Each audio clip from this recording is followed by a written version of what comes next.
As Amy mentioned, I've worked in celebrity marketing for over 10 years, in PR and marketing for over 20 years, and I have to share with you some really good news. I've worked with large brands and small brands, companies with really large multi-million-dollar budgets, and companies that just had a few $1,000s to work with. And the thing about working with celebrities, I have really found that the playing field is level. I have seen tremendous success, whether you are a large company or you are a small company just starting out, whether you are a product or a service. And I think that that's really important to remember. We have a couple of really important items that we want to share with you, some information that is somewhat invaluable before we jump into the panel.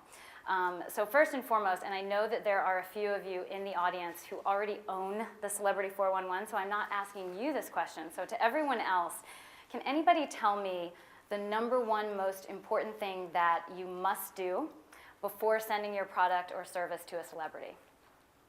Yes? Research a celebrity? Bingo. Bingo. She Did said, you plant her? research, no, and I did not plant her. Research the celebrity, right? Congratulations, that is absolutely it. I cannot tell you how many times people have come to us and they have just randomly sent to celebrities because it's the it person of the week, or this person is being photographed, or just because they like that particular celebrity. And the truth is, you really do have to find out their likes, their dislikes, their preferences, their hobbies. Do they have children? Are they married? What charities do they support? And that takes a little bit of time. And you need to find that out before you send your product or service. And so large brands do this, and sometimes they don't. Large brands understand the power of celebrity. They've been paying them for paid endorsements for years.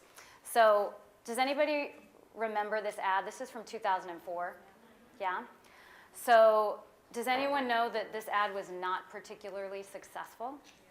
Right? So the Gap paid an unprecedented $38 million. $38 million to Sarah Jessica Parker back in 2004. You know, she was the it girl of the moment, right? True fashionista. She was coming off the success of Sex and the City.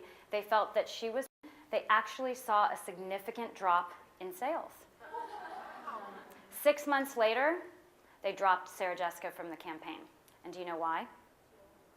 They had not done their research. They had not researched their target market, who was a client who wanted value and basics, not Manolo Blahniks and not high couture. And that's what Sarah Jessica Parker represented, and that's why that campaign failed. So big brands have understood the power of endorsement. There's another ad that just came out this month. Have you guys seen it? Just in the spring magazines. So Julia Roberts was paid $20 million. So it's getting a little less expensive to pay a celebrity, right? The thing that I found really interesting about this, you'll notice that Julia Roberts' name is almost as large as the Lancome logo, right? So they understand that they pay Julia $20 million, they'll probably make $200 million. A few other examples, Jessica Alba for Revlon, Rihanna for CoverGirl. Each of these ladies was paid an estimated $5 million a piece for these campaigns. George Clooney. What couldn't George sell? Really? Jennifer Aniston for Smart Water. This is a great example. They did their research. They wanted someone who was very natural, all-American, healthy. She does yoga. Supposedly, Jen drank Smart Water before they approached her.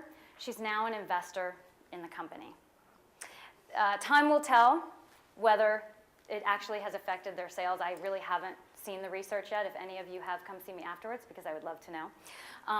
So these large brands really do understand that having a celebrity aligned with their product or their service creates sales. So the big secret to getting major press for your brand without paying celebrities a dime. So there are paid endorsements, and then the real secret, which is what we specialize in and we talk about in our product, the Celebrity 411, is what's called a perceived endorsement. Once you get a perceived endorsement, you then leverage that for press coverage. So what's a perceived endorsement?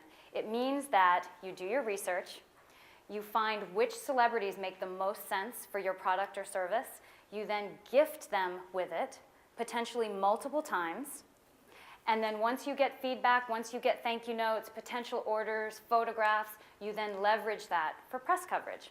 So I'd like to share just a few examples of some perceived endorsements that drove sales and millions of dollars of press coverage. So this is an example of a diaper bag company in the UK that was really successful in London and in the UK as a whole, Storksack, not known at all in the US. They came to us about 3 years ago and they said, we need to launch big in the US. We only have about a year. We really need to drive sales. So we said, you need to get your bags on the most photographed parents in the world, Angie and Brad. Probably still are the most photographed parents in the world. So not only Angie, but also Brad ended up wearing the bags that we literally sent to them all over the world. They were in Paris, we sent them to Paris. They were in Namibia, we sent them to Namibia. So literally over the course of a few months, multiple photographs came out of both celebrities wearing the picture, wearing the bags. We sent them to all of the weeklies, to InStyle, to the celebrity blogs. Literally within 30 to 60 days of this happening, they were all over the media. Both of the bags that Angie carried, so this is in People magazine, that could have been a Vuitton ad, Louis Vuitton ad, with the bag that was just placed next to Angie in the dunes of Africa. But literally, the bags that she carried sold out. They had to reorder them multiple times, and the same thing with the bag that Brad carried. And they made it into multiple magazines.